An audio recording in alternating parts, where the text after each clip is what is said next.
All right, everybody, it's Chris with Drop Dice. So I'm back with you again this week for another Community Saturday kind of update thing.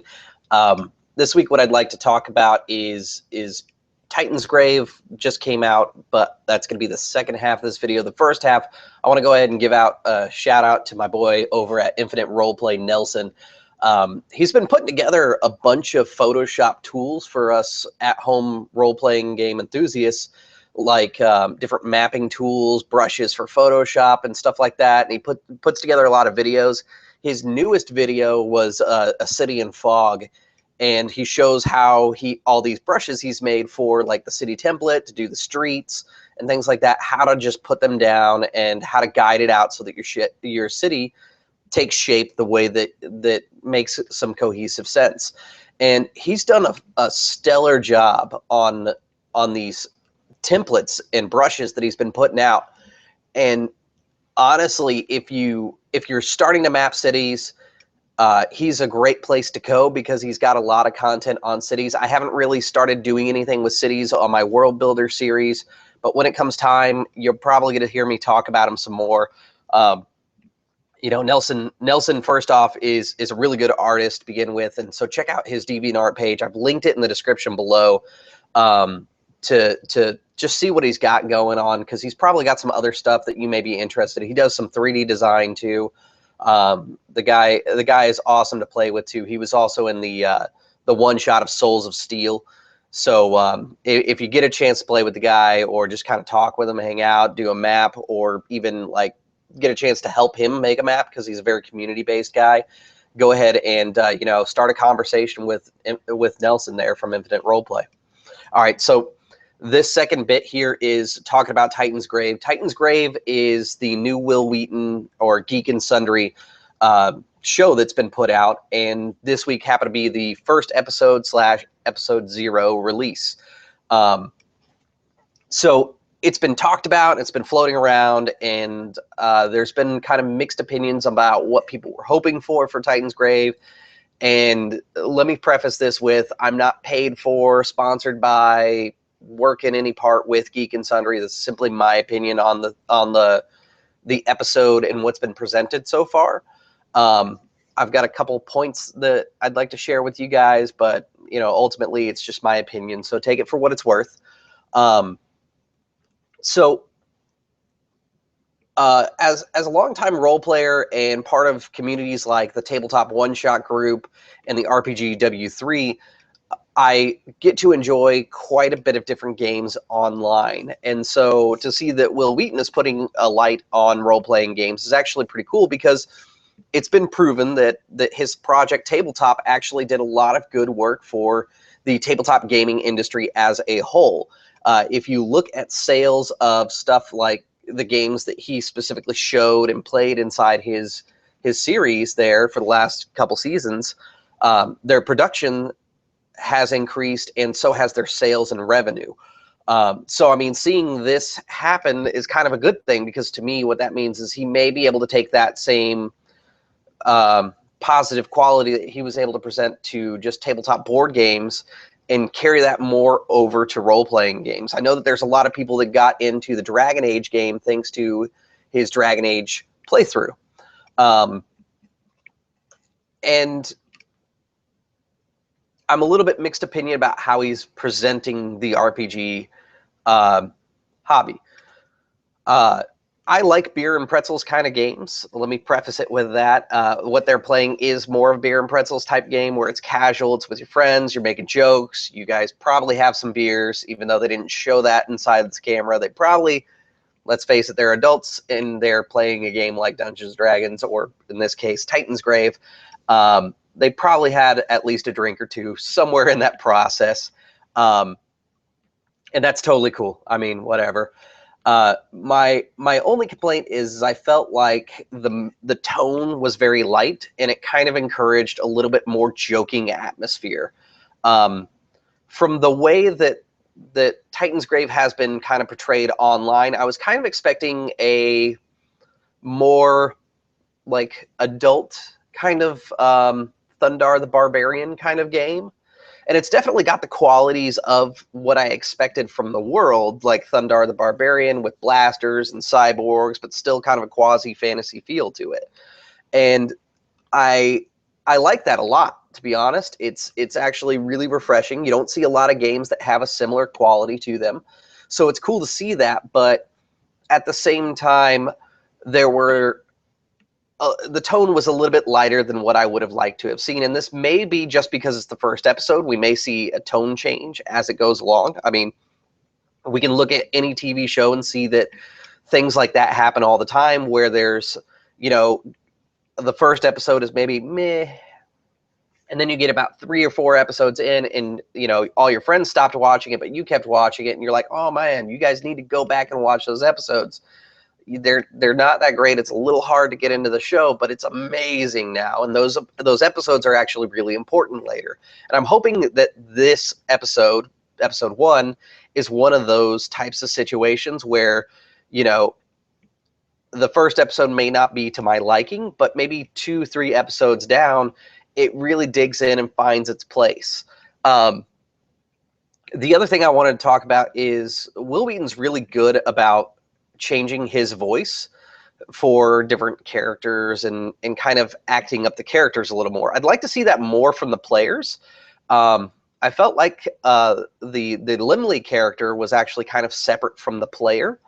But the other characters, I felt like they were still kind of finding their footing in who that character was. And, you know, it's one of those things that these guys are all related to Hollywood in some way, shape, or form, and they have some level of acting experience. So I would like to see that played up a little bit more, and actually get that clean separation between me as a player and my character going for them. I think that might be first game stuff, because honestly, I'm the same way when I start a character. Is at the very beginning of the game, I have a basic rough understanding of how I want to play the character, but it's not like solidified and something that I know for certain is going to be how I'm going to play them. And it maybe takes me about 2-3 games to get into it. So I'm thinking it's going to be just like my theory on the tone is it's only going to improve as the episodes come out. So the other thing that I wanted to talk about, and this goes back to tone, the theme song for the show is a little weird. It's like surfer music. And it felt weird to me because it's like a Thundar the Barbarian fantasy sci-fi mix thing. And then when they talk about their music inside there, they use a lot of like 80s music as kind of what the world has in it. And I think that maybe something a little bit more akin to like funk would be a better intro, since that's going to be the music of the world mainly, unless maybe this region that they started in, it happens to like funk, but the rest of the world is all about, you know, the Beach Boys. Or it kind of sounded like I forget what that song is. I forget it, and if I remember it later, it's gonna kill me. I know I will. But it sounded like a classic like beachgoer surfer dude song, and felt a little off with the setting. So minor gripe, really, to be honest. The one thing that I thought was a little weird was that there was a Dragon Age GM screen that we could see for the first 25 minutes of the video. And then after the 25-minute point, they go into a combat. And after the combat starts, we actually see the Titansgrave screen. And I know Titansgrave is supposed to be its own setting for the new age system that's going to be put out by Green Ronin later this year, hopefully really soon, because I'm excited to get my hands on it. I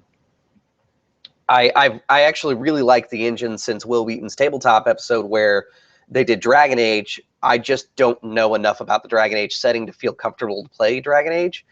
So I've kind of put it on my back burner for a little bit, hoping to see if they were going to put out a generic game or if I was just going to have to hack it and make it my own. But I'm glad that they're going to go ahead and do this generic version, and then they're also coming out with a Titansgrave setting to kind of go with his show, because I think his setting design was actually really, really good. To see a sci-fi fantasy type combo come together in kind of a cohesive manner. And I'd like to see a little more about the world, and we're going to get that with more episodes. So that's definitely cool. And I think if you guys like this review, I might do more reviews on the episodes themselves. Just let me know what you think, and if it's something that you guys want to see, I'll definitely do it. But anyways, sorry, I'm still getting over that cold. So the first episode here, we've got this Dragon Age screen. When you can actually see their character sheets, it looks like they're still using Dragon Age sheets. I would have liked for everything to be uniform, to have a Titansgrave screen, to have Titansgrave character sheets, and there's definitely a map that's down on the table that is for the world of Volcana. But the other thing that was kind of weird was that map actually looks a lot like the map for Dragon Age that was included in the role-playing game. And so I know that they're using really good artists and stuff like that, but I would have liked to have seen a cohesive design to it. And maybe that'll be something that gets cleaned up in the production of the actual game book, and maybe it's just a minor gripe. But I would like to see a little bit more product promotion, if you will. It's if you're going to put out the product, and this game is going to, or this game is actually going to become a selling game, it seems like you would want to have kind of your ducks in a row, especially for episode 1, because that's guaranteed to probably net you the most views. Because people are going to make shotgun decisions about this show right away anyways. So it would have been nice to see more branding. The other thing that I thought was a little weird was the way that they were doing stunts. One of my favorite things about role-playing games is the idea that you can come together and create a cohesive story. I like that people were inputting on other people's suggestions, like saying that, you know, I'm going to cast the fire, and then the other player turned around and said, oh, wait, let's make it cold to the touch. That way nobody gets scared. I think that's a good, solid way to play, and I think when you take away the stunts from the players, that that kind of takes away from that communicative storytelling. And it may just be the editing process. Maybe the players did pick their stunts, and Will Wheaton just kind of described them afterward, which is totally fine, but I'd like to see the players actually pick their stunts, if that's the case, because it feels like he was just kind of dictating stunts to them, and it felt a little led by the GM. And in that game, one of the things that I really liked was the fact that players kind of had a little bit more control on what their criticals were for this system. Those are really the only things that I took away from the video. I actually watched it twice. I watched it when it first came out, and then I watched it again before I did this video because I wanted to make sure that my points were still the same. And I waited a couple days in between viewing so that I can make sure that my points weren't just petty. They were things that I wanted to express and share with my viewers. So essentially, you know, I think it's a good production, and I think it's going to get better as each episode comes out. So we can definitely take a look and keep watching it as it goes. If you're interested in live plays, there is Andrew Knapp, who is SR2 Joker on YouTube. He does a lot of live plays on his channel, and he might be another person you'd be interested in. I'll actually add him to the description of this video. He is not in there currently, but he'll be added after this video is done. If you join the YouTube, or excuse me, there's the YouTube RPG Brigade. There's a ton of people putting out content on there about different games, different play styles. You'll see everybody from hardcore play styles to beer and pretzels, like what Will Wheaton's presenting. The hardcore players are the guys that always talk in character and always describe what their character is thinking as they're doing things. It's not my preferred play style, but it's definitely a cool play style to watch. It reminds me of stuff like the black and white noir movies. That's kind of a feel that I get for more like they usually call them like actor style players. It's definitely a different style. And and there's everything in between. If you want to get involved, there are some places that I'd recommend you go. The Facebook RPG one-shot group, or tabletop one-shot group, excuse me, which is linked in the description currently. There is also the RPG W3, or Wild Wild West. That one is just like the one-shot group, except for the rules there are a little different. Just to kind of give you a heads up if you're watching this video and you haven't been to my channel before or understand who some of these people I'm talking about are. The RPG W3 is kind of more of the adult content version. It's open to people expressing themselves without a lot of restrictions. So you will find people who are kind of trolling, and it is part of the fun of being in that group. A lot of us know that we're trolling on each other because we're just having a good time picking on each other and kind of busting each other's balls is really all we're doing. If you go there, you know, have thick skin is kind of my recommendation. The tabletop one-shot group is more family friendly is kind of the best way to put it. It's more about you know, making a good environment on purpose. I think both environments are good for different reasons, which is why I include both. I'm not picking one over the other. I like both groups of guys, and I've played games with both groups. So I definitely check out both of them and see which one fits your style, or be like me and sit on the fence and be friends with everybody. That is pretty much all I've got for this week's Community Saturday. I'm going to put out a couple more videos this week since I had to push back L5R another week, unfortunately.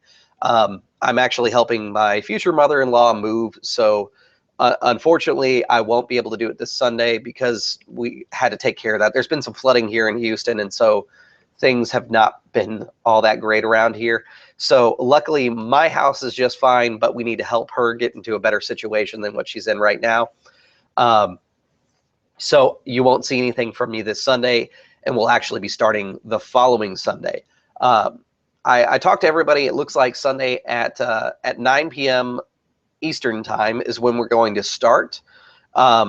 Since we play 2 games on Sunday, I will probably have the live viewing come on about 9 to 9:30 area.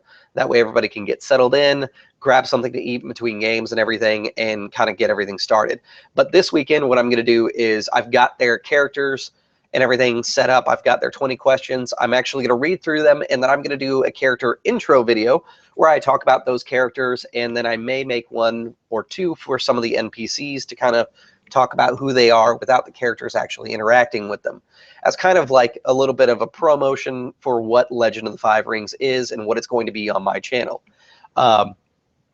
So if you guys are interested in that, please, please, please, thank you for bearing with me, and check it out next week. For me, the L5R is kind of my favorite game to play. So if I only get like 10 viewers each game, I could care less, to be honest. But if I get a lot more than that, you know, I'd love to see that, because I love like Legend of the Five Rings, honor-bound games, things like that. So I'm going to run it regardless, and you guys just get to enjoy the fact that I'm probably going to run it for about 6 months or so. There's going to be some times where I may have to take a week off just because of schooling. For those of you who don't know, I'm actually going to school to receive my associate's degree in nursing, and so my classes are actually kind of hard. So it does take up a little bit of my time sometimes. Well, that's pretty much what I've got this week. Thank you for tuning in. If you're new to my channel, please like, comment, and subscribe. If you are a returning viewer, check out the links to the other guys here. Make sure you check out their stuff, like, comment, and subscribe to them, because any feedback that you can give to the community as a whole helps it improve. All right, guys, thanks for tuning in, and I'll see you at the gaming table.